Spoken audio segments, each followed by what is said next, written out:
What's up, everyone? Welcome back to the Christian Kuntz Podcast. I'm here with my boys Trey and Jesse. We got Swing Behind the Boards. We are joined by a very special guest, a guy that I don't have to warn that this is a live show, so whatever you say is what you say. Let's give it up for Vince Williams. I don't know if that made any sense. But Vince won't give a shit what he says. She's going to speak the truth. That's just who Vinny Williams is. Vince, thanks for being here. How you feeling today? Man, I feel fantastic, man. Thanks for having me. No doubt. I got to start this off because I've had an interaction with Vince way before I knew Vince. I was in college. He was in the middle of his career. I was valeting down at Morton's, and that was Vince's spot.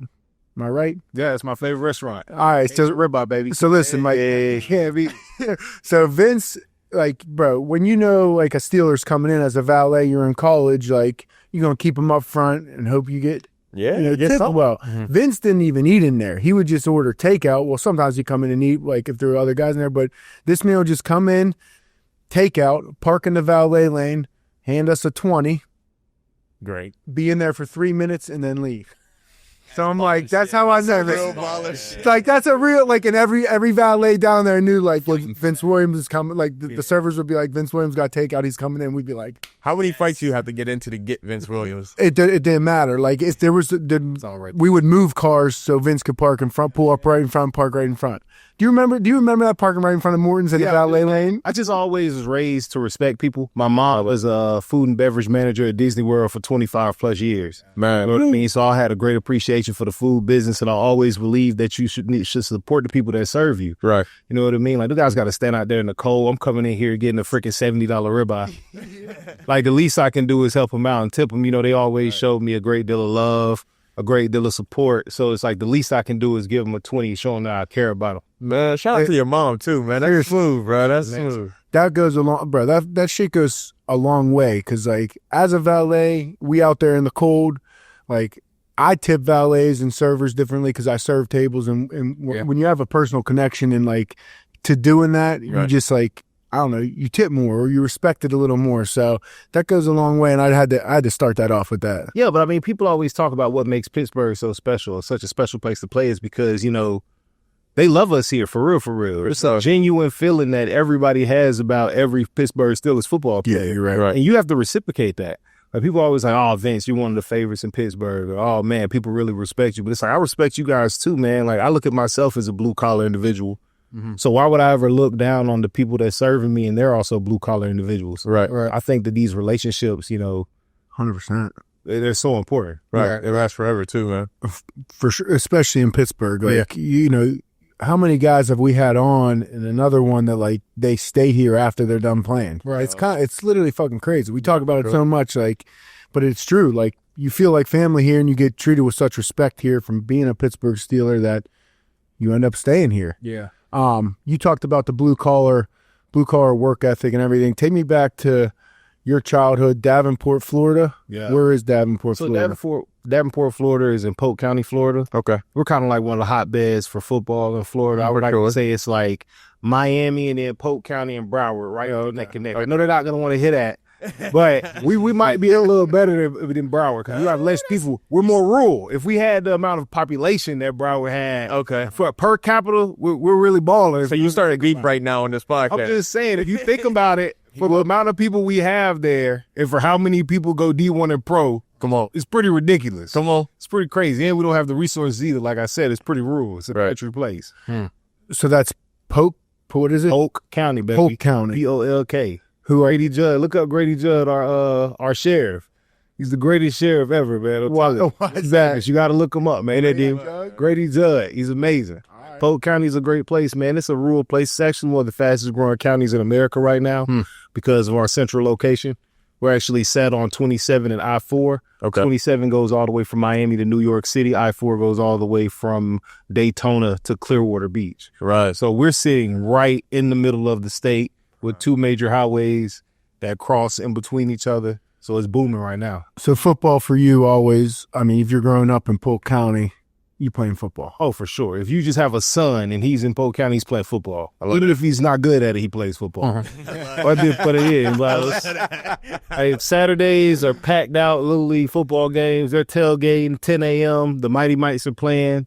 Can you talk about that, bro? You know, like, people understand what Little League in Florida is like in comparison to anywhere else. Because Little League in Florida is like real deal. Like, everybody's tailgating. Oh my! So I try to tell people all the time. It's like, so for us, it's cultural. I would like to say that football in certain pockets of Western PA is cultural. Like Aliquippa, it's cultural. Right. You know what I mean? Like, we can just say it's cultural. Yeah. But for the most part, it's recreational. Like, it's something that kids do. Right. Like, nah, man. Like, with Florida, it's 100%, especially in Polk County, it is 100% cultural. Like, every uncle you ever had played football. Every cousin you have played football.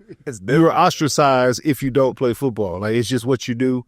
It exceeds race, religion, everything. Like, nobody cares. I got Muslim teammates. They don't eat pork, but they play football. Like, man, white, black, Spanish.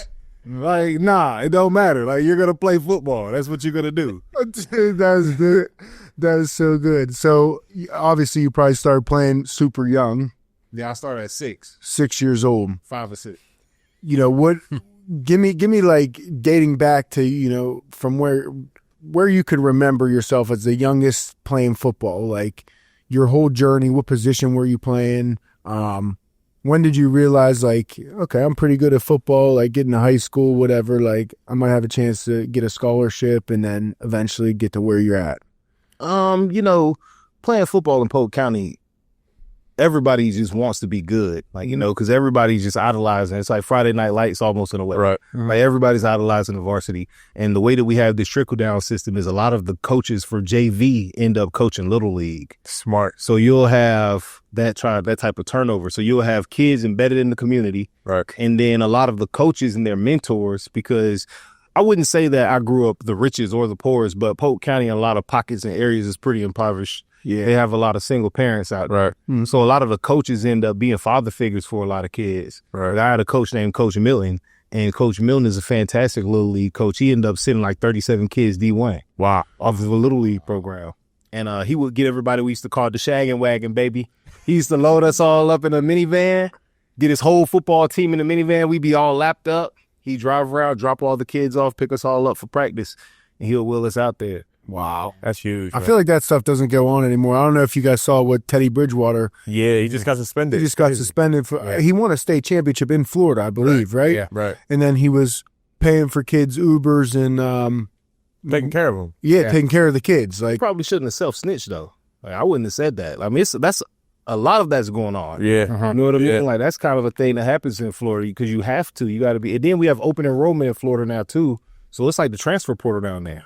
But you talked about like the poverty that goes on, especially in some of the pockets in Florida. Like, how can you not help a kid if he needs a ride home and he's walking through the hood? Like, it's almost even what worse. We're talking about. How can that be illegal when you can't when we're paying kids $1 million when they turn 17 years old? And we're also talking about just, it's not so much for the benefit of the football. Like, people think Bridgewater does not need to win the state championship to build his self-esteem or confidence. He does not need this. Like, you know what I mean? This is strictly just to keep these kids out of trouble, give them something to believe in, give them a sense of family, to feed them. Like, these kids to eat. You know, they're not going to be a part of something positive. They're 100% going to be a part of something negative. Yeah. So giving these kids a sense of belonging is probably the most important thing he could do. We have all these talented guys. Like, I went to school. I wasn't even the most talented kid. Get back to my youth. I wasn't the most talented kid that I played with. But I just had a lot of structure, and I had a lot of people around me to help guide me. Right. But it's always the most talented dude that doesn't make it because he ends up being a knucklehead and he doesn't have enough stability around him to help him make it. How many of those have you seen? Man, I've seen thousands, hundreds. I mean, because Florida's such a hotbed for talent. For sure. Yeah. That you're going to see. Man, I seen my first 4.3 by a kid that was like 14 years old. Like, you know. Probably with no shoes on. He's just flying. Like, so it's nothing. It's not like when you see that type of talent, you know that it needs to be harnessed and you want to help those kids because they have a chance to actually have generational wealth bestowed upon them. And they don't even have to wait until they're in the NFL no more. Right. Like, if Teddy can just get a kid at, 14 when he go to high school, and he can invest into him and get that kid a better life for himself so he can actually go get a free education, maybe a little bit of NIL money. He already has the talent, but just that level of stability Change his life. can change his life. Like, I think that's so, I think it's worth it. Yeah. 100%. 100%. I saw that he got suspended, and everyone's kind of backing up Teddy, obviously, on Twitter and X, whatever the hell you call it. But the fact that he's got suspended for that is kind of bullshit. I was pissed. It's not fair.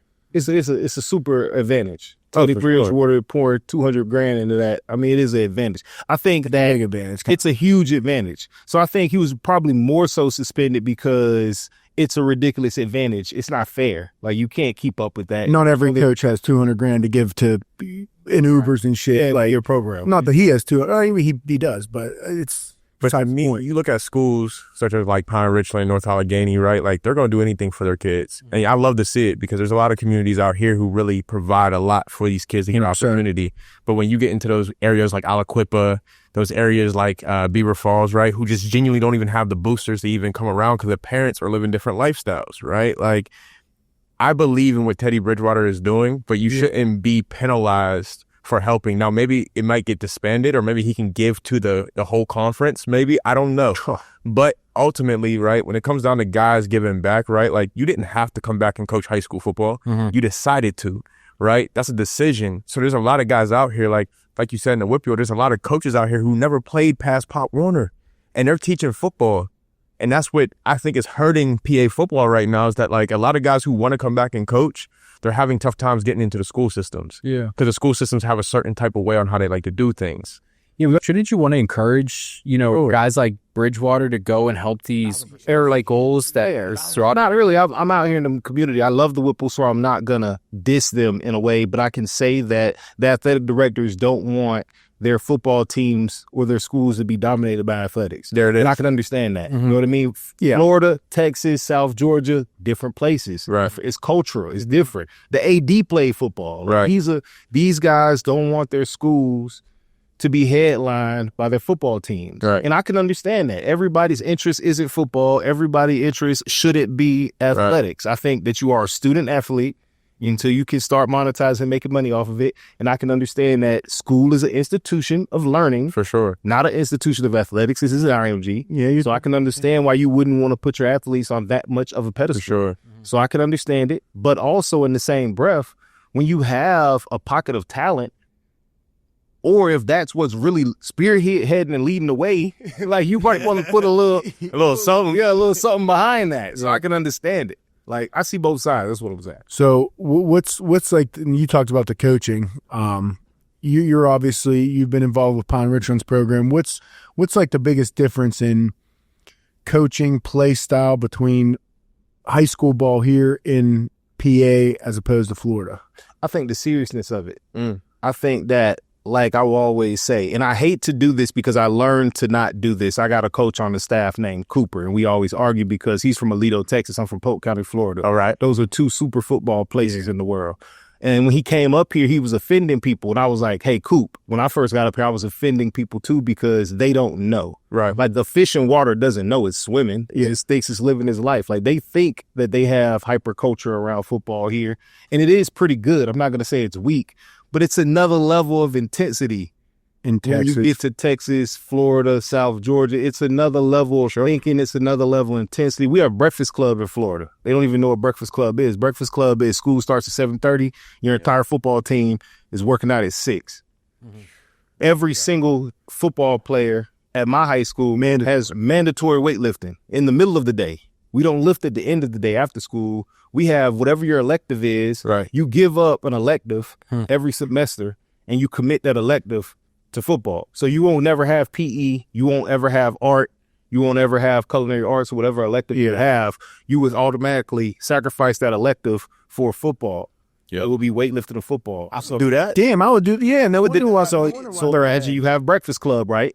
They'll have the boosters bring in breakfast. You'll work out at 6. You'll come back in the middle of the day, depending on your schedule. Some block period in the middle of the day, you'll come back for an elective. And you'll watch film, or you'll have JV lift, varsity watch film. And then at the end of the day, you'll immediately go right into practice. The amount of mental reps and physical reps that you're ready, got it, you're so far advanced. And then you take it to, like I said, where a lot of the JV coaches will coach also in the youth. Right. I would play linebacker and running back my entire life. Mm-hmm. Like I was slotted to be like, I have a friend named Mike James. He was my running back my entire life. He played at the University of Miami, got drafted in the 4th round to the Bucks. Okay. He's been a running back his whole life. But he was just destined to be like the next Polk County running back. Right. So, we got Mike James. He's a running back. He's going to play running back from 5 until 17. Wow. And he's going to go D1. Like, y'all just knew that. Yeah, because he's been put in position to do so. He's just been a running back. I've been a linebacker. They're just waiting for the next one. They're just waiting for the next running back. They're just waiting for the next running back. Like, so they keep the process going. They keep the system going. That's what I say is kind of cultural. Yeah. They're talking to the youth coach. The youth coach is like, I got a linebacker for you. Give us 4 years. I'm going to have the next great defensive end. Yeah. I got him. He's already working. Like, yeah, he's learning the same offense. He's learning the same defense. He's learning the same techniques that they're teaching at the high school. It's a pipeline. So Florida's basically like a JUCO. Well, not JUCO, but like kids are getting a JUCO. They're getting an experience in college and high school. And then now they have 7-on-7. Right. So your coach is gonna run your 7-on-7 team. So now you have spring football, which they don't have here. They don't have padded. We have padded spring football.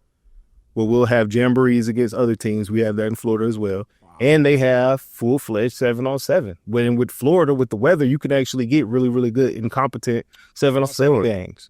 So you're working your whole pass game all summer. At the end of spring, you're working on your entire passing game. Then you're going into fall camp. You already got the whole passing game installed. Right. Like, you're already that far ahead of everybody. I'm just listening right now. I just put you guys at a young age at such a far advantage when they get into college. Like, there's a lot of PA guys who have to redshirt or have to sit out a year because they just don't know. It's not that they're not talented enough. They just don't have the knowledge behind the game. You know what I mean? So that's cool to hear because I didn't know all that. Like, I knew a lot about PA high school football because we all played football. You know what I'm saying? He played, I played, he played, you right? But like, in PA, bro, we're just gritty. We just know that we're gritty, right? We don't know that there's a spring ball in Florida happening or 7-on-7s happening, or even that you had weightlifting in the morning to watch film during school. I would have loved that, right? Yeah. Like, that's just a blessing and an opportunity, and I hope PA catches up eventually. It's also it's a requirement almost in a way. Like, most of the coaches that coach me play at college. Right. Like, you know what I mean? Like, you were talking about, we don't have any little league coaches that are coaching that haven't played at least high school. Majority of them were playing college football. I had my entire high school football staff played some sort of college football, whether it was they were not red shirt, whether they were walk-ons or they went to like a small school. Yeah, but they know. Yeah, if you sure know. We were learning actual techniques. Like, this is a 3-tech. This is a 2-eye. Yeah. Right. Right. Yeah, that's PA definitely need, like, PA does have a strong football culture, I feel like, culture if you want to call it that, but because they always talk about PA, Ohio, obviously Texas, Cali, Florida, or like Southern Georgia, like your main hubs, Louisiana. But PA's up there, I would say. It's not some of the worst. Yeah, I don't think it's bad. No. Everybody I say this like it's bad. I don't think it's bad. I actually think it's really, really good. Yeah. But I just don't think it can touch those schools. Those other, like, even California. Like, it's like it's a different tier. It's a different tier. Mm-hmm. So let's get into your high school career, into your recruitment, because I know you had a bunch of offers coming out. You turned down Ohio State, Florida, and you chose Florida State. Walk me through your recruitment process. Who came in to talk to you? What coaches, and what ultimately led you into picking Florida State? So I picked Florida State because I always was a Florida State fan. I grew up a Florida State fan, and to me, football was Florida State football. So I knew I was going to go. I was only really playing football to go to Florida State, if that makes sense. I didn't tell anybody that in my recruitment, but I had been to Florida State games before as a kid, and I was just like, man, I want to go to Florida State. Yeah. So I didn't know how good I was at football until I won Polk County Player of the Year, my junior year, which has only been done like 9 times as a junior. So that's when I was like, man, I'm pretty good at this. I'm dominate. Yeah. And Nick Saban came to my school as Miles came down. Oh, wow. I got to meet Urban Meyer. And that's when it started all taking off. But to me, I was just really just trying to get to Florida State. Like, I didn't really pay attention to the recruitment because I didn't want to leave the state. Right. I definitely wasn't going to be a Gator. And I was supposed to take a trip to Michigan State, and it was a snowstorm. And I was like, I'm from Florida, man. I'm definitely not going up there. Who was Jimbo Fisher? Who was your coach at Florida State? I was the last offer Bobby Bowden gave in person. Wow. That's sick. Yeah. Crazy, right? That's wild. That's a crazy story. He thought I was going to commit right on the spot, but I did. And he was like, man, like we thought we were going to get the commitment right there. And I was like, I don't know. Like, things starting to heat up. You waited. You made them wait. They wanted me to shut down my visits. I didn't want to shut down my visits. Yeah, well, so I was like, I'm going to just wait till I take my visits and then I'll commit. All right. What is it about that Florida versus Florida State rivalry? Because my dad's a Florida boy too, and like he was like, yeah, Florida was never. It was always Florida State. Everybody was Florida State. Well, Florida State is one of the easiest schools to get into the state of Florida. So it's the common man university. It's the party school. It's the common man. We have one of the lowest GPA requirements. we accept transfers from all community colleges all over the state. It's like Florida State is the common man. Like Florida, the University of Florida is almost like a private school. Yeah, it's hard to get into. Like, it's really, really difficult to get into. And then they're uppity. You wouldn't know by their football players. No. No. You wouldn't. But it's pretty prestigious academically. Right. So the type of person that you get from there is just different. Uppity. Oh. Yeah, they're a little uppity. They're a little snooty and snobby. And Florida State's just more laid back. Hey, Florida State. It was fun. I took a visit down, not a football visit. I took a visit a friend down at Florida State. He was in a fraternity. We weren't playing football. We went to I think it was called Wasted White Boy Wednesday or something. White Boy Wednesday. You know what I'm talking about? You know what I'm talking about? I had these country shorts, like these jean shorts on. I had my flannel on. It was cracking. I'm telling you, it was hot as hell. But there were probably 3,000 people packed in like this room. Like, just dancing, just jumping up and down. I tell people all the time, I'm like, Florida State is crazy because it had like FAMU's right down the road. That's a historical black college. We have the largest community college in the state of Florida at TCC. So TCC has more students than FAMU. Yeah. And then we have Florida State. So like the ratio of female students to male students is 13-1. Whoa. It's insane. Because Florida State used to be a woman to the wrong school. Yeah. It used to be a all women's college. They actually used to like bust jokes at us about that. Huh. Wow. It's crazy. Like Florida State is an absolute madhouse. One time Playboy had rated 2 locations in Tallahassee in their top 10 best places to pick up women. Playboy did. It's a Publix on Tennessee Street. The craziest Publix you've seen in your life. It's a Publix. It's a Publix. You've never seen a Can you explain to people who got Giant Eagle what Publix is? Oh, man, Publix is the greatest grocery store you've ever had. I ain't like. And this one is just like I used to dress up to go to Publix. I in a space.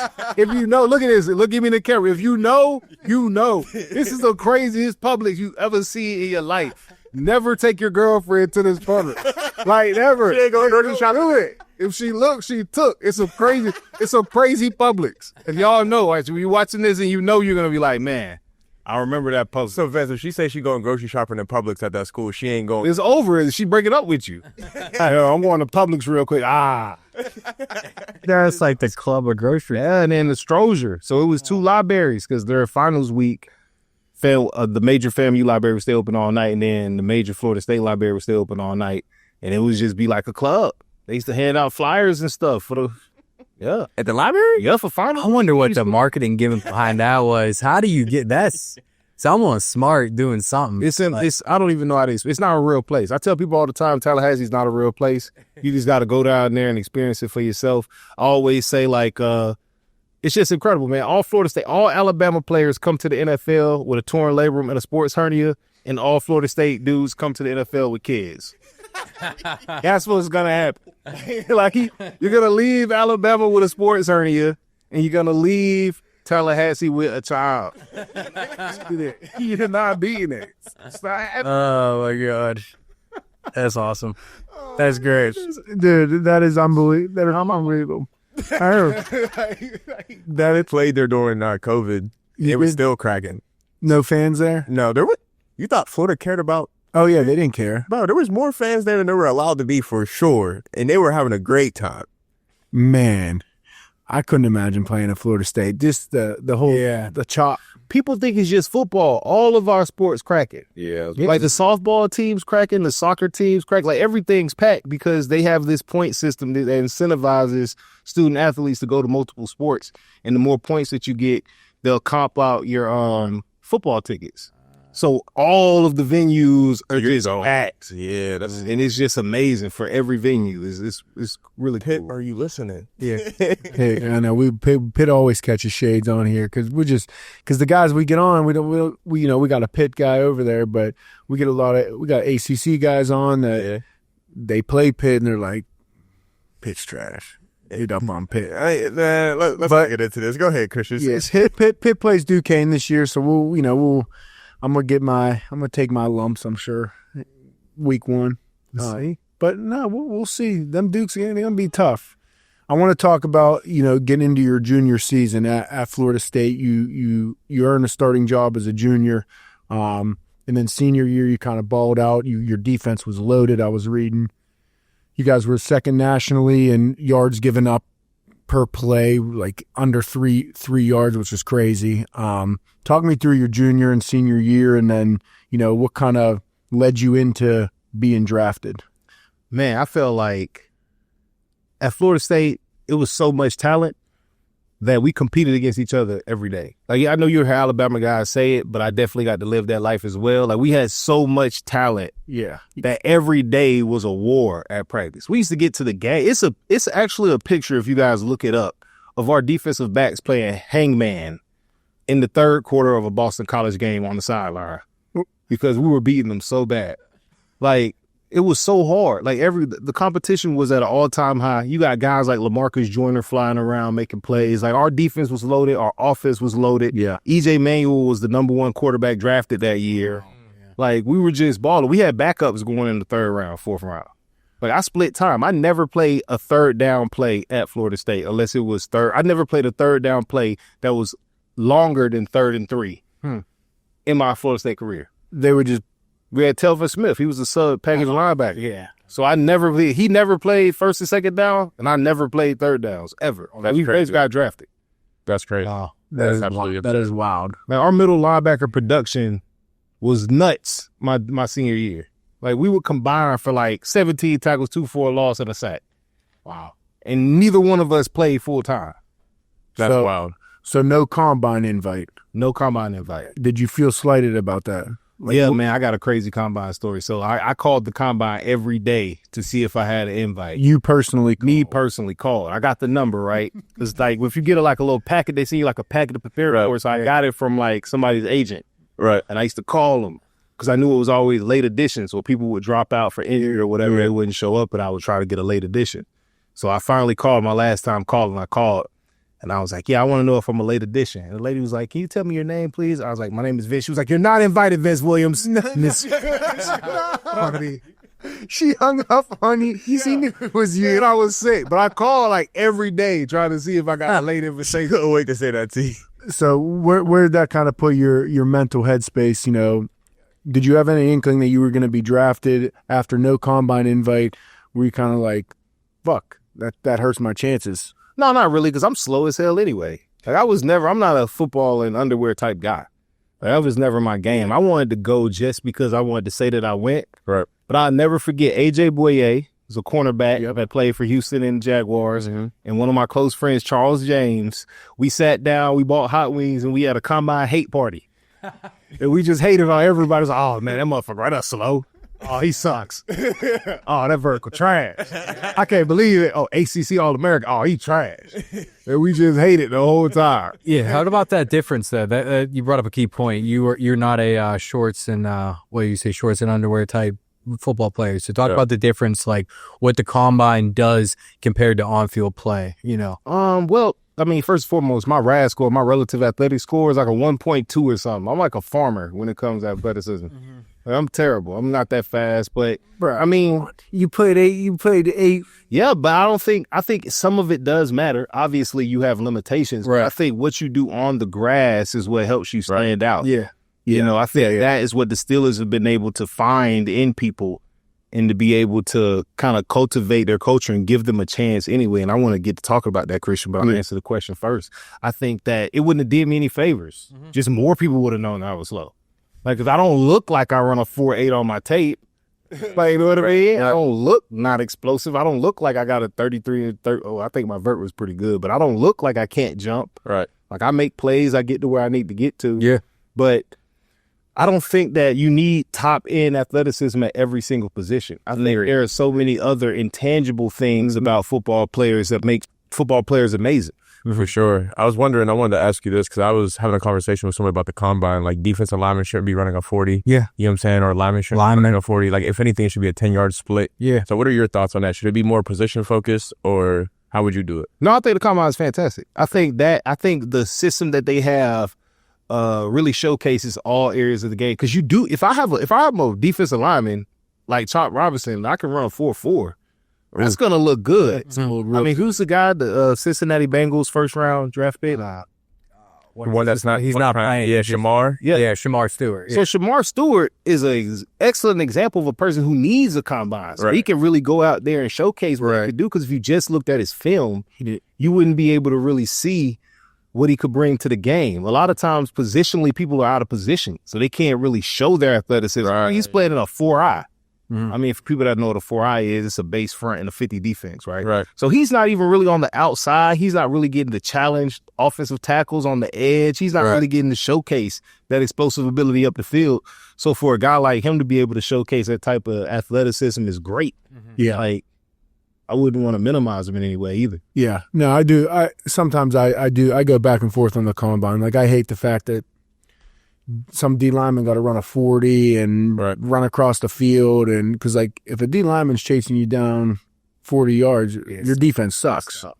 Yeah, but also relative speed score, right? So if you have a guy who can run a 4.5, that means when he's tired, he can casually run a 4.75, right? Okay. Like, so everybody was talking about it's speed index. Everybody talks about Ryan Shazier, his speed index. Well, yeah, Ryan Shazier running a 4.3 is impressive because he can run actually at a 4.5, 4.6 speed and change direction, while I would have to sprint full speed to run a 4.6, and I can't change direction. I need to change direction running top end speed. He can casually run at a 4.6 pace and still maintain balance and agility while casually running 4.6. Like, so I mean, a lot of times it's a little bit deeper than what the common person would know about the combine and what they're actually looking for. Yeah. Like, There's a lot more to it. like for D sure. linemen that can jump, D linemen that can change direction. Do they have an appetite for chasing? How comfortable are they in a chase? You know, you don't know when that screen is going to pop. So you don't know when he's backside, he gets cut, he needs to get up.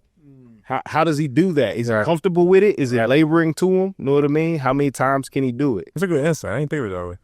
Yeah. See, he's been at all levels of football. Like he knows. Coaching too. Like he just has a different sense of football knowledge than 99.9% of the people on the planet. So I appreciate that. I want to get into you being drafted by the Steelers, 6th round.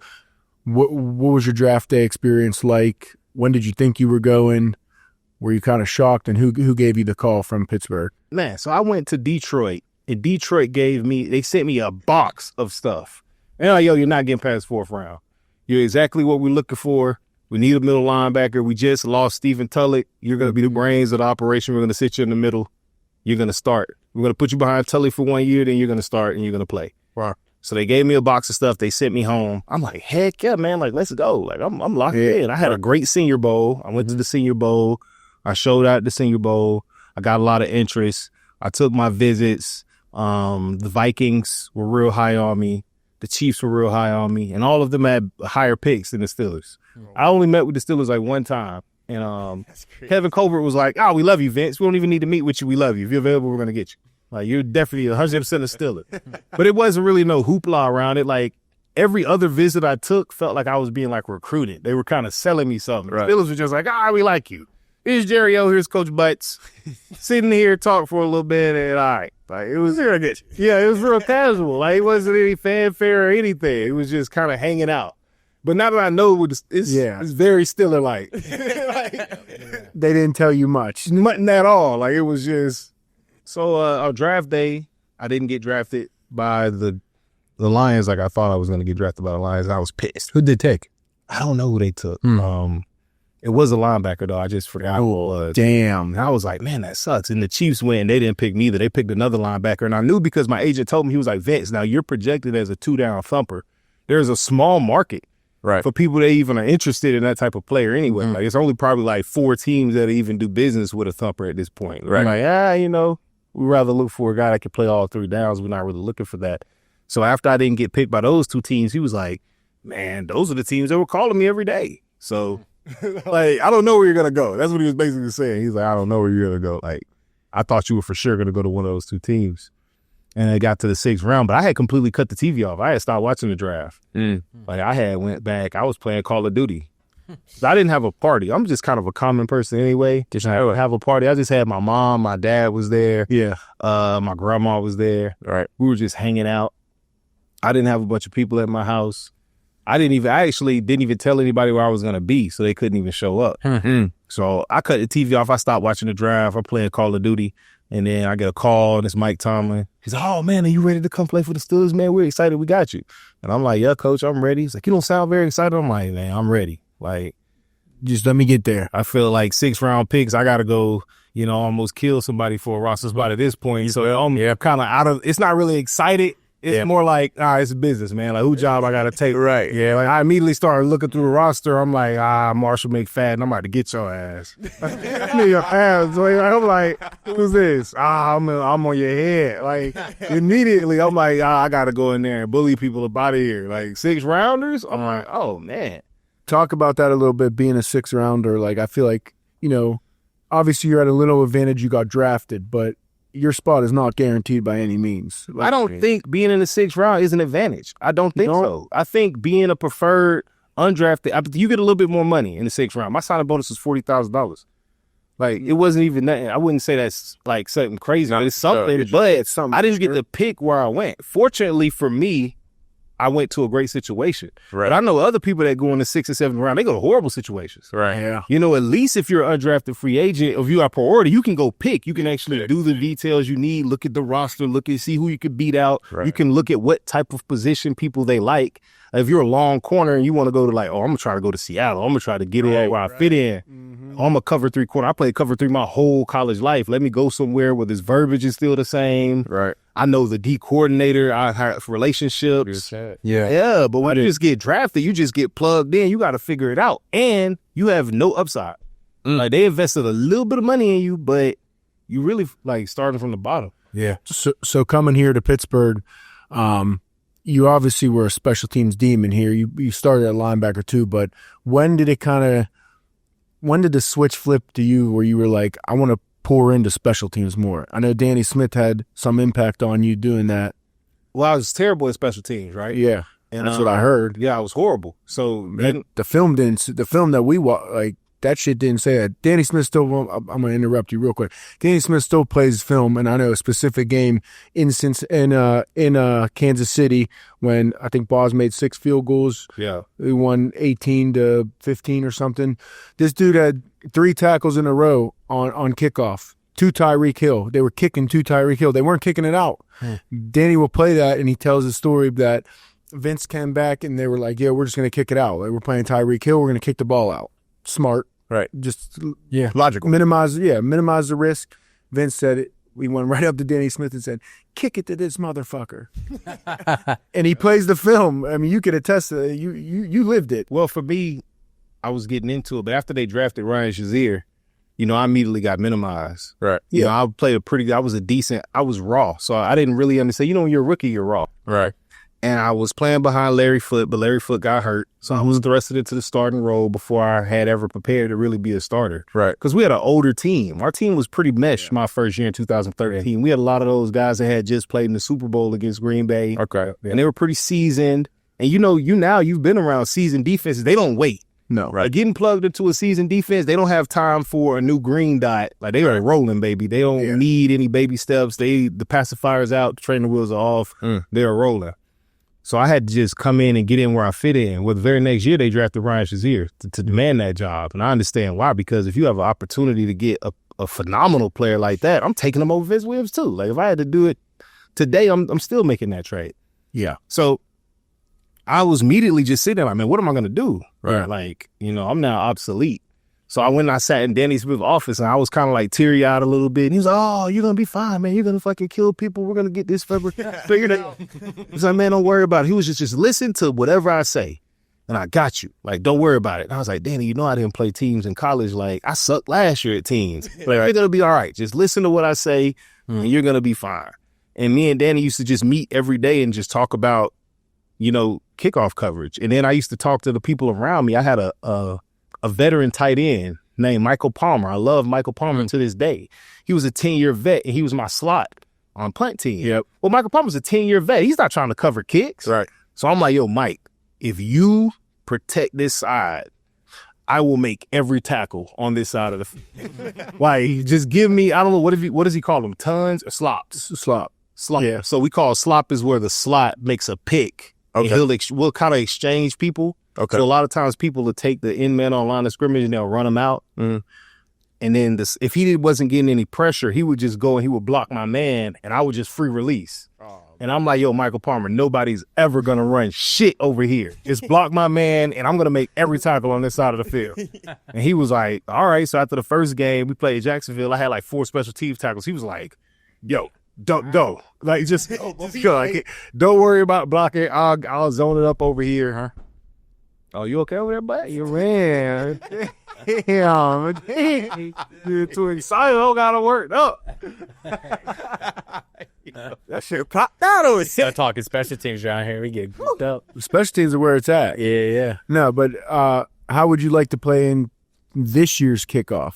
Ball goes to the 35. I would have 37 tackles on special teams in 1 year if I play in this special teams era. Easily out, 37 is the number.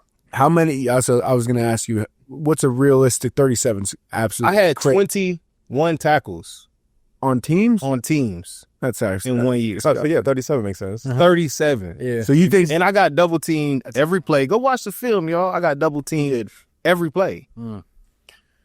What do you think that number is this year for guys that, how many more kickoffs there's going to be that are in play? Obviously, punt.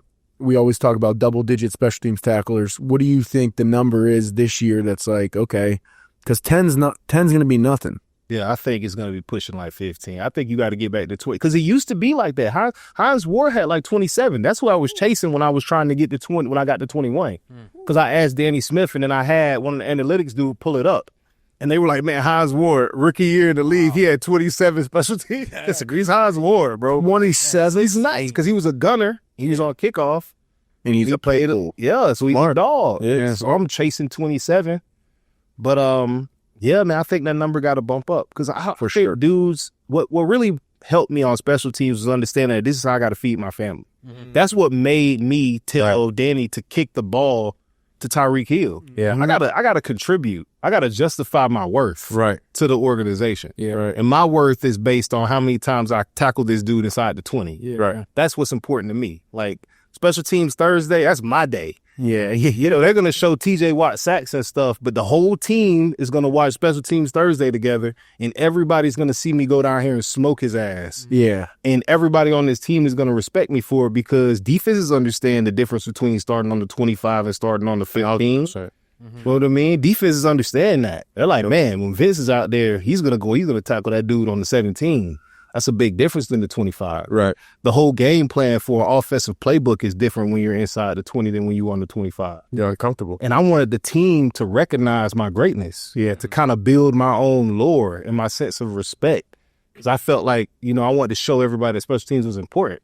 I'm like, nah, I'm trying to get paid. Yeah. So how much appreciation when you went into a starting role, you probably weren't covering kicks when you were starting at linebacker. Oh, yes, I did. Mike still wasn't do? playing that shit. So you still were covering kicks when you were I starting. wasn't having a lot of tackles, though. That's all all right. right. Down. But you were still out there. I was still covering kicks. And then I pulled a hamstring, and Danny was like, nah. I pulled a hamstring on a kickoff one time, and he was like, oh, we can't do that, man. Like, Yeah. Like, you got to cool them off on teams. And that's when I stopped running down on kickoff. So what was your level of appreciation when a special team guy would go down and make a huge play to set him up inside the 20 for the defense? You guys are running on the field. Like, how jolting is that for a team, like especially a defense? It's amazing, man, because I try to tell them, man, like, this is the wild, wild west of football. And special teams is something that's unscripted. Danny Smith could not make me a star. It was me. It was my will. Yeah. It was me versus the people that were trying to block me. And once the ball's kicked, it's all fair game. Forget the schematics, forget the everything else. You can't isolate me in coverage or you can't schematic this thing. It's just me and my will to get to the football. And that's why I try to tell people, you get to go out there and create your own opportunity. And now, this was before ball search culture. Like, now we're in 100% ball search culture. Like, our culture was knock him out. Like, knock the return man out. Yeah. Like, actually, like literally knock him out cold. Like, knock him out. But now we're like, get the ball out. Like, if I would have known that, I'd have been practicing ball search culture. I would have probably had like 21 tackles, 4 fumbles. Yeah. Oh, that's game, Jid. That's changing the whole game. So now it's just more opportunity to build your own personal brand, help your team. Right. More game-changing plays that you get to make from the team's perspective. I wanna talk about the rivalry with Cincy, the years that obviously we still have a rivalry with Cincy, Cleveland, Baltimore, like they're in their division, but I feel like that rivalry hit a little different when the years you guys were there. Like, Cincy hated Pittsburgh, Pittsburgh hated Cincy. We still do, obviously, but to an extent, like, these dudes were fighting before the game, fighting during the game, cheap shots during the game. I want to talk about that rivalry a little bit and like what that meant to you and how sick was that to play in? Because you're an ultra competitor, so I'm sure you was fired up about that. Tyler Eifert, Marvin Jones, AJ Green. These guys were Andy Dalton. Right. Cincinnati had been historically getting smashed by Pittsburgh. Yeah. But as, the tides kind of roll, we got older. Right. And these dudes that were on second contracts with Cincinnati and some of these young guns were just coming in and they were beating up on those older Steelers that we had. So some of the younger Steelers, we started to adopt that mindset, like, oh, no. We're the bullies. The Steelers are the bullies of the AFC North. Like, that's just how it goes. Like, I'm learning from Lamar Woodley and Larry Foote and Debo, and I'm like, nah, I'm not getting. So these guys were starting to actually try to assert dominance while we were trying to assert dominance. And it just caused tempers to flare. And I actually give those guys kudos, like dudes like Vontez and Gilberry, and those guys weren't no pushovers, man. They were tough. Pac-Man's tough, man. Right. Like Tyler Eifert, Marvin Jones, AJ Green, those guys are tough guys. Like they wanted all the smoke. And even Sanu was a big body wide. That's big receiver. He used to Z-search, get in there, crack people, and Crazy. it was wicked during that time. Man. So I just think it was tempers flare. They were kind of trying to peak while we were kind of getting a little older. People were trying to manipulate their entire defense to stop Big Ben. Right. Like, because we're in the top of the division for so long, you end up dominating and ruling the schematics of all your opponents. Right. Yeah. Right. Like right now, everybody's like, how do we stop Lamar? Yep. Yeah. Right. You better think that way. Yeah. So at that time, it was like, how do we stop Ben? How do we beat up on this defense? How do we exploit this defense? This is good. So we got to get back to that. Yeah, it is kind of crazy. Now you say that, it is like, you talk about AFC North and you're like, how you stop Lamar, Joe Burrow? Yeah. Like, you got to be able, if you can't stop them, you ain't even making it out of your division. You ain't no chance of making the playoffs. Yeah, it's hard to stop Lamar, though. I'm just being honest. That's a long task because he could throw and those legs work, bro. That's another Florida guy. Yeah. Oh, yeah, for sure. We also could throw, too. Like, that was like his biggest, he's just a running back, and, he proved them wrong. But how do you feel about the Steelers coming into this year? Obviously, lots of changes. Got Rodgers, Jonnu, Jalen. Like, what's any sleepers you seeing? Anything that? Man, we're going to win the Super Bowl, man. Yeah, what you talking about? All right. I'm a believer, man. We're going to win the Super Bowl. I love the draft picks. I love all the moves they made. Any sleeper players? Like, have you been talking to anybody reach out to you at all and like, pick your brain at all? No, I kind of don't do that. Okay. You know what I mean? I hate to be the old dude. It's like that guy that's like a 6-year on varsity. Oh, he just keep coming down. Yeah. He got all them games. Yeah. He's 37 years old with his Letterman jacket on. Yeah. I don't want to be that guy. I go in, I show my face, I have a good time. I love the Steelers, obviously, but nah, those guys got it, man. Like football is a hip game. Football is like the rap game. Yeah. It's for the young guys. It's for the young dudes who are doing it right now, the way I played isn't the way they play now. Right. Like, I'm just going to tell them to save their money. You know what I mean? Play hard, take care of their bodies, eat right. Right. But nah, man, go out there and have a good time, man. They know what the Steelers is about. They see those trophies when they walk up there. They got Mike Tomlin in the building. The Rooney name's still on there. They know what time it is, and they know the expectations here.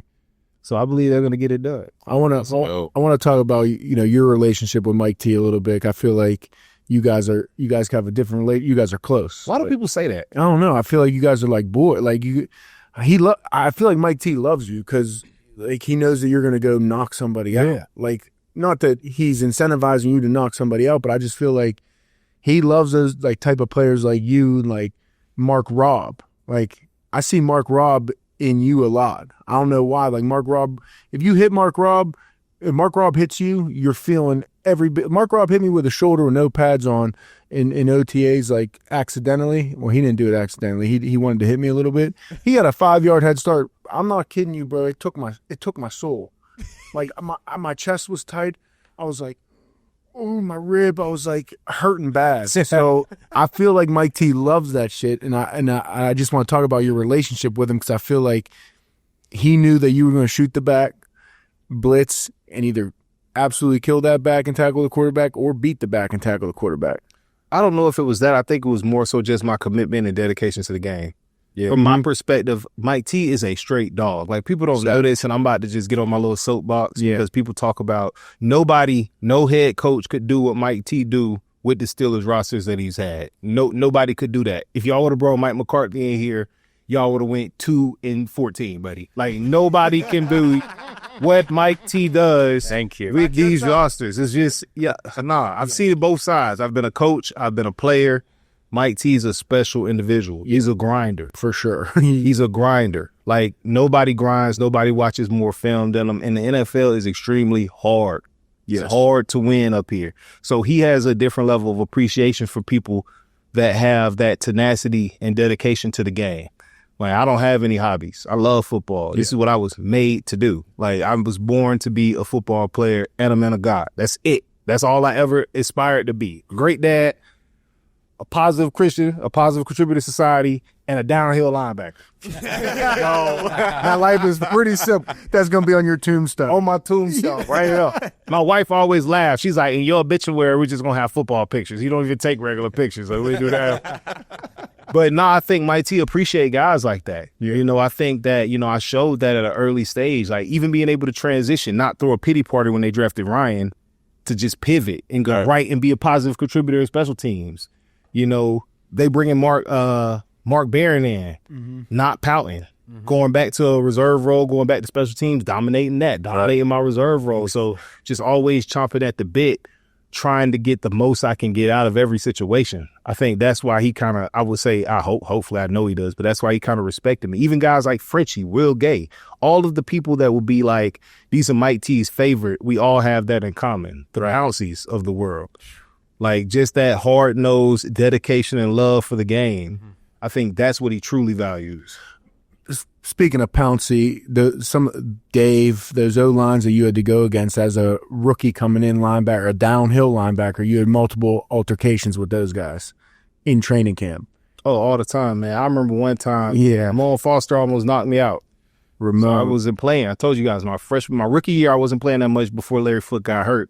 And we had pads on. I'm from Florida State. Every day was live at Florida State. Like, we didn't have any. If you have shoulder pads on, it was live. So our first day of padded practice on a Wednesday, I'm flying around crushing people. Like, I'm smashing Le'Veon, I'm smashing the linemen. And then they were like, Dave and Pounce was like, hey, Vince, man, chill out, man. What the hell are you doing? I'm like, nah, bro. Like, just how I get down. Like, I got to practice. I got to get ready. And I'll never forget, it was like a little trap play. And I came downhill, and me and Ramon Foster hit each other. And I swear he, caught me. Like, I was like a little baby. And I, went limp a little bit. I kind of went to sleep, but he, held me up. But my feet totally went down. He was like, I told your ass to stop playing. I was like, oh, yeah, you straight, bro. My fault. I was like, oh, man, Norway. All right, so that was an encounter with Ramon. What about backs on backers? Because everyone knows in Pittsburgh that gets live. We had some good film go out. I see it all over the internet. Jalen and E-Rob, Naj and PQ. Yeah. What were your experiences like backs on backers in training camp? I'm undefeated in backs on backers. I figured that. They stopped making me go. Like Mike T's like, you can't go no more. I used to just sit on my helmet and cheer everybody else on. Tight ends, I'm cooking tight ends, running backs. Everybody's getting killed. So he made you sit down and watch. I used to sit down. Well, what happened is like, so everybody knows this. It's not a secret in Pittsburgh. I'm not the best cover guy, right? So when I first got the starting role, I was nervous about it. Because I'm like, it was like a thing that came out, like a graph on ESPN. I'm in the weight room one day. It's me, Kevin Colbert, Mike T in the weight room, and a graph pops up as I'm talking to him. And we're talking about something not even football related. And it pops up and it's like, yo, the only player on the Pittsburgh starting defense not drafted in the top 3 rounds is Vince Williams. Ooh. There was a graph. I'm like, oh, this is a crazy graph. This is a crazy Why are they taking shots? And it was like Joe, Artie, Tuitt, TJ, Bud. I just hit a straight your way. Like, yeah, why they doing it? Yo, they threw a crazy straight at me. So I'm sitting there and I'm like, yo, what? And then like, I guess they kind of seen the expression on my face kind of change. Then Kevin Colbert was like, Vince, let me tell you something. You want to play a long time in the league? You don't got to cover on third down if you can rush. He was like, man, rush and coverage works together. And if you can't go backwards, you got to go forward. And I was like, oh, cool. So I took that information. I took that information to analytics. Yep. Brandon Hunt is the VP now for Las Vegas Raiders. A great dude. Brandon Hunt's also. I think he left Philly. He left Philly. He's like assistant GM. Oh, wow. Good Raiders now. And I'm like, yo, B, show me the best blocking running backs in the NFL. And then show me a cut up of all running backs in pass pro. Right. And he sent me like 1,000 plays of running back in pass pro. And what I realized is usually people who are inline tight ends block better than anybody in the backfield. In a queen's position, running back position. If you're in the running back position and you're blocking, you suck. That's why you're not in line. Right. I don't want you to block TJs or inline people like edge rushers. So if they put you in a backfield position, you're probably not that good. Right. So I was like, yo, I got to beat you guys. So every day I used to go work pass rush against Pouncey and Ramon and Dave DeCastro. And they used to be throwing me out the club. I used to look like Jazzy Jeff. And everybody used to laugh at me. They're like, look at Vince getting thrown out there. Mike T would put it on film and I'll be flying out the club and throwing me around. But I was like, yo, if I can beat Dave DeCastro once, there's no running back that can block it. Right. So when we unleashed that, like I've been working on it for like a year and a half, right? So we finally, I'm like, yo, call, shoot the back. Like, I'm ready. Like, call it. Like, there's nobody can block me. So the first time we went through backs on backers, I killed everybody. I didn't get touched. And then we would go into practice, and I would kill them, but, you can't sack Ben. Right. So I'm like, yo, this is a sack for sure. Like, I'm killing Levi. Nobody can block me. Right. So finally we get to the game. I think we played the Vikings or something early, and I run in and I kill Dalvin Cook. And they're like, whoa, he won that kind of easy. Call it again. Yeah. So I beat him again. Then we get to the Chiefs game, and I kill Kareem Hunt. Like, I just destroy him. And they're like, oh, okay, I know how we're going to utilize this. Like, right. Yo, he's never covering again. So he went to Ryan, and Mike T told Ryan, he was like, yo, if any in doubt, just blitz Vince and you cover. You blitz, Vince blitzes, you cover, and that's it. That's how we're going to split this up. That works perfectly. Yeah, it works great. You love that. Was that the year you started really blitzing? I mean, I know you had 20 plus sacks as an inside backer, which is kind of crazy. That's a crazy number. The year you went to the Pro Bowl. I didn't go to the Pro Bowl. I missed out. Were you an alternate? 90 tackles, 8.5 sacks. No Pro Bowl. The whole team went. I was the only one that didn't go. The whole team went, bro. I thought you went that year with everybody. You had 8 sacks. No, I didn't go, bro. Wow. I didn't deserve it anyway, man. I missed like 3 sacks. I'd have got those 10 sacks. If I'd have had 10, that would have been... That would have been crazy as an inside backer. Yeah. I'd have been OD. That means that you're blitzing like a mother. You winning. Yeah, do you see a lot of guys doing what you just talked about? Like, so you see that there's a need for, to hit the running back like that. You get all the information sent to you, and you're like, I'm going to practice the shit out of this. It doesn't matter if I look crazy or not. Do you see a lot of guys missing out on doing stuff like that? Absolutely. They don't want to do that, right? Right. They're we have this thing, the social media generation, what really kills these kids is they're so afraid to fail because their failures are put right back in their face all the time. So they're terrified. Yeah. You know, nobody's seen all those times I got ran over. Right. But you'll see my pick 6 against Cam Newton 50 times. Right. I tell kids, you got to have a short memory. Like, you're going to lose more than you win when you're trying to establish your game and establish yourself. Right. Yeah. Like, I wanted to be able to showcase. And what showcasing is like, yo, you're not going to see all my losses. Like, my team sees that. Yeah. Like, Dave knows how many times he's thrown me out of that. By the time we get to Sunday, the Bengals don't know how many times I've lost this rep. Yeah. Like, all they know is all the times I've killed their running backs. Right. So I tell kids all the time, like, man, don't be afraid to fail, bro. Right. Like, go out there and try something new. That's what practice is for. Like, practice is for practice. So you can actually try to position yourself to get better. What worked? What doesn't work? It's for you to try things. It's for you to go out there and be exploratory. Be like, what can I get away with? How far can I cheat this alignment? What moves can I work? Can I learn a new move? Right. But now kids are so focused on trying to be perfect, Right. like camera ready and perfect all the time, that they're missing out on the difference between actual practicing and actual showcasing. Right. Yeah, that's so true. It gets thrown back into your face. I mean, everything's on the internet. Yeah. You can see everything. You just seen the kid who got dunked on. The kid that got dunked on, that poor. Like, it's not like he wanted to get dunked. Yeah, he made a funny face, but like ultimately, bro, like that's demoralizing low key. Man, the kid named Matumbo got dunked on all the time. But he's like one of the most leading block guys ever, too. If you try to get a block, you're going to get dunked on. Yeah. Like, Come on. Yeah. I tell kids it's 7-on-7. Oh, I'm like, man, you're going to get beat. It's 2-on-1 and 1-on-1. Like, it's 2-on-1. It's quarterback and receiver versus you. You're going to get beat. Work your technique. Yeah. And then when you get to Fridays, when it's actually a D-line out there and pressure, and these windows get tight because they're getting squeezed by linebackers and safeties over the top, It's all different.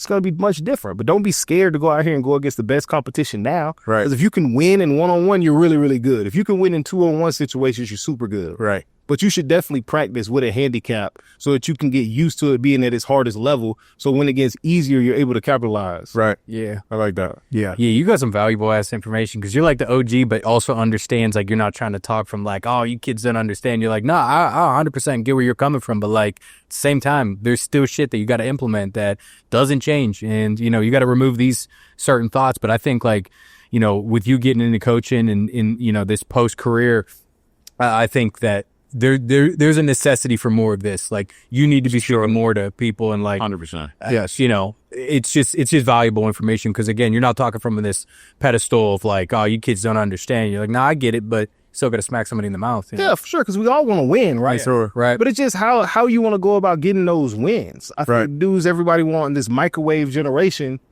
they want it all to be right now. My kids struggle with this, right?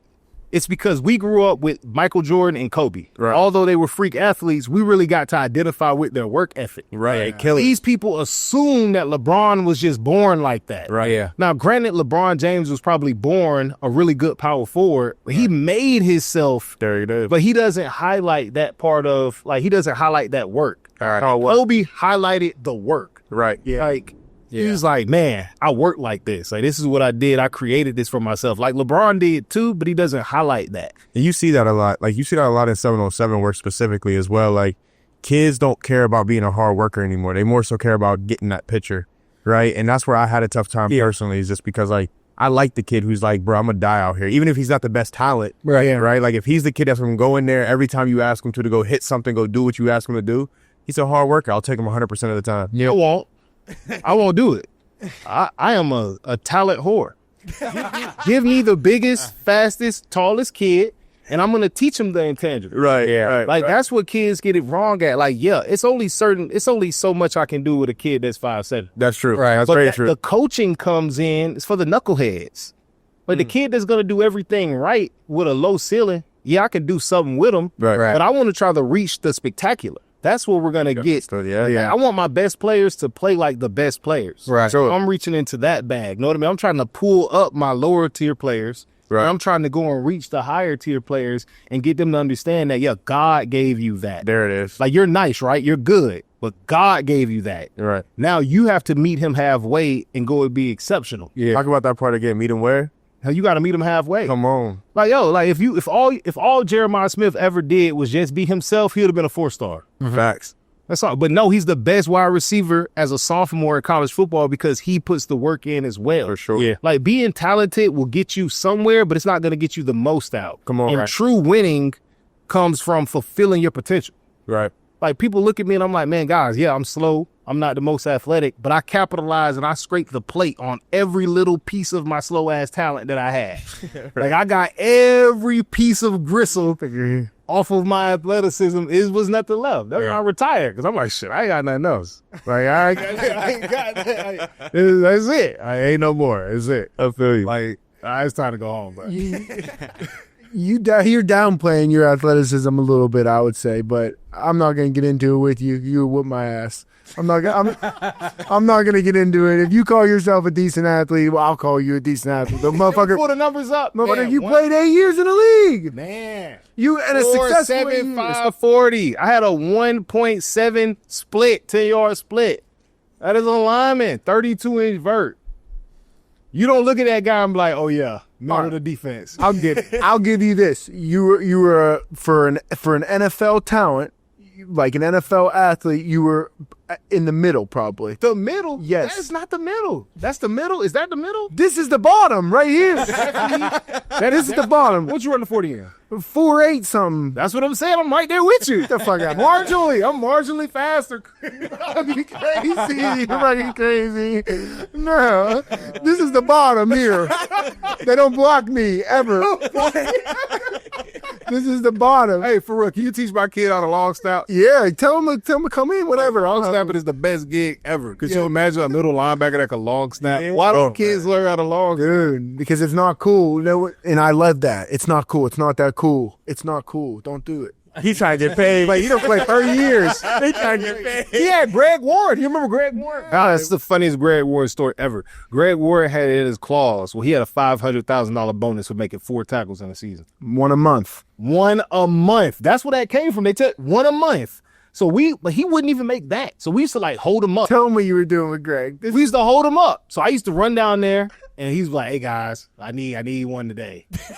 So I run down, we get him, and we like spin him around, like hold him up, spin him around, Line him up. we be like, yeah, get his ass, bro. Like a fucking pinata. So you like you gotta grab him and like hold him a little bit and kind of like Matador to do it.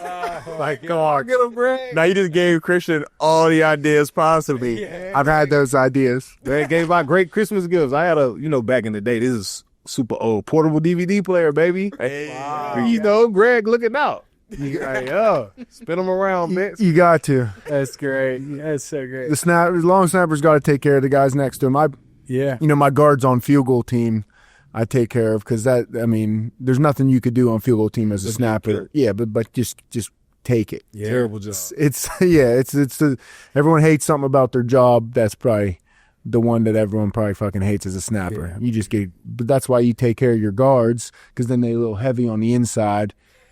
But then they start talking shit, and then they piss off the guys on defense that just got scored on, and then they really coming after the snapper whose head's between his legs.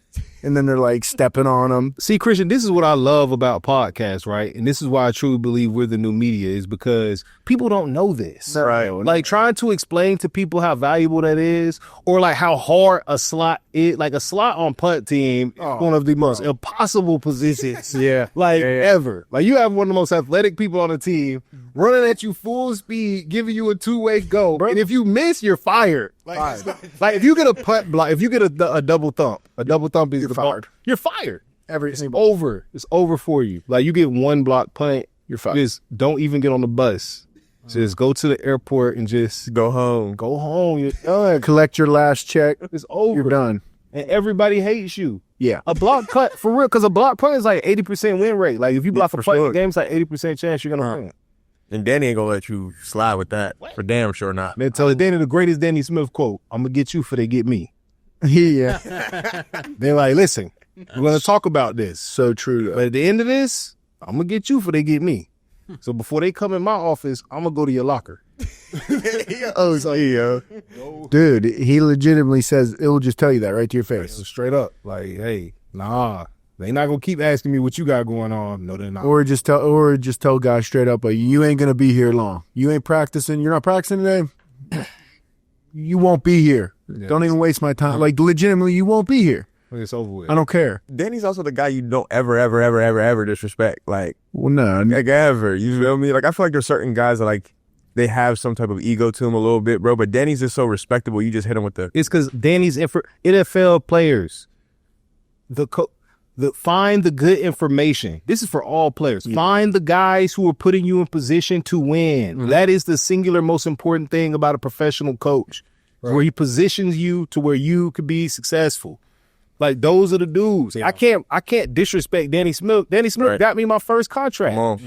By putting me, he listened. Danny, kick that motherfucker in play. Yes, we did the next play. Kicked it in play. Right down the middle. Go get him, Vince. He let me earn that opportunity. You know what I mean? I respect Danny for that. Yeah, he could have just said, man, fuck Vince, man, kick it out. Yeah. I was gonna have Tyreek because it could have been a lack of trust there. Yeah. Yeah. But Danny was like, what? Man, kick that motherfucker. Like, that's the way I'm saying. So that happens. Like, go get him, Vince. Like, go get him. Like, well, bro, that was his job on the line. That's his job on the line. Listen to a player like, we're kicking at Tyreek Hill. If he returns it back, that's all. Why wouldn't the special teams coordinator tell him to kick it out? Yeah, it all falls back on him. But he listened to it. It's crazy. Yeah. Do you think the league's like trending towards a place where special teams is going to be more of a spectacle? Like, do you think we're ever going to hear a time where a guy's like about to get drafted and said, "I'm coming out to be like the best kick returner"? Like Nate Ebner did it. Yeah, there was a lacrosse player at Ohio State. He played what? You just don't hear it a lot. How long did he play? 12 plus years. Matthew Slater was like that. How many Pro Bowls at that? Like, I think it kind of just happens. Yeah, you come in with lofty expectations. Yeah, but then it kind of just happens, and then once you develop a role, right, you get so glued in and good at that role that they don't want to mess with you. Yeah, it's like you got to be celebrated. We got a guy like that, right? Killebrew. I mean, we got a guy like that right now. He's the best punt rusher in the league. Like, he just works hard as a block of punt. And he's out there every day early, 20 minutes before practice, setting his little drills up, practicing this. Mm-hmm. Yeah. And I feel like that's what a lot of like kids need to hear, because I didn't like special teams until I got to my end of my career. Like, I played college at most, right? But like, you don't even realize how important special teams is until you're like late in your career, or you're a rookie in the NFL, right? In terms of like what's necessary. Or you're like your third string rookie and you're like, damn, they about to replace me. I better do something. Yeah, bro. Like, I think it's just about awareness. I think, God blessed me with a lot of awareness, a lot of maturity. I never earned that. That was just favor bestowed upon me, where I just could see things very plainly. Right. I know what I mean? Yeah. I didn't need extra motivation. Nobody told me to go look up how to beat running backs. Right. I just kind of figured that's what I should do. Nobody told me to figure out special teams. I just kind of figured that's what I should do. Right. So I think the onus really has to be on the player. Like, you got to want to be good at everything you do. And if you just so happen to be a special teams player, you should probably try to maximize and figure out how you're going to be the best at that. Right. Because the cream is going to rise to the crop. Like, Killebrew can't play safety. It doesn't matter. He got a job. He's going to continue to play for however long he wants to play. Right. Yeah. Yeah.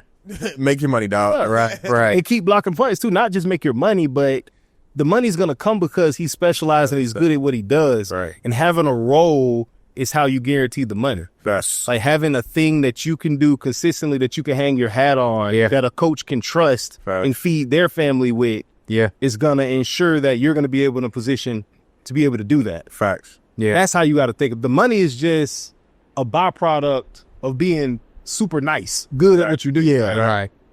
Yeah, finding something a little like Killebrew. Like, I know we're talking about him a lot, but like, he blocks one punt a year. Like, teams will come get him. Oh, yeah. Like, if he goes somewhere else, he will have a job immediately, quickly. Right. Because they know his resume and what, winning one game.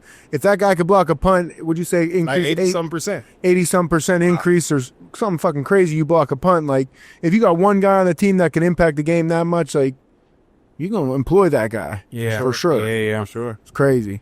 Vince, I appreciate you coming in, brother. This was great. We could sit here and chop up these stories all day. This wraps up, boys. Thank you. This is a banger right here, though. Banger. This is a banger. Yeah, this is a banger. It's a banger. For sure. Like, share, subscribe, retweet. Tell them share, subscribe. Hey, share and subscribe. Yeah, you guys know what it is, man. I'll rock with Coach. Dude, this is one of my favorite guys, right? We were in Mexico. We were just in Mexico in the end of May. Yeah, we had a good time in Mexico.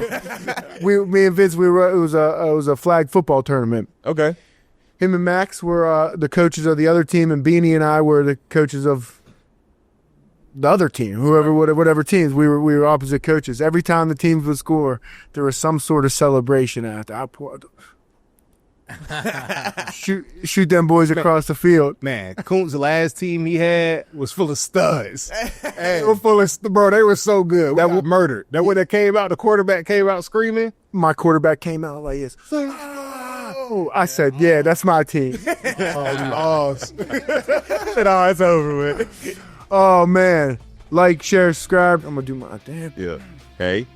Hold on, Chris. Hey, follow me on Instagram, Coach Vince Williams 98, and Vinny Vici on Twitter. You heard it. Hit it. That's Let's it. get it. Yeah.